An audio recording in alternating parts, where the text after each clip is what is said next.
আল্লাহ তাআলা কিয়ামতের দিন সাইয়েদনা নূহ আলাইহিস সালামকে বলবেন, নূহ তুমি কি দাওয়াত পৌঁছিয়েছো তোমার উম্মতের কাছে? নূহ আলাইহিস সালাম বলবেন, হ্যাঁ আমি পৌঁছিয়েছি। এবার নূহের উম্মতকে আল্লাহ জিজ্ঞেস করবেন, এ নূহের উম্মতেরা, তোমাদের নবী নূহ কি দাওয়াত পৌঁছিয়েছে?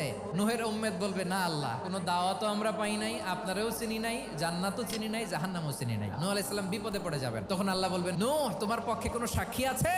নূহ আলাইহিস সালাম বলবেন, আছে। কে?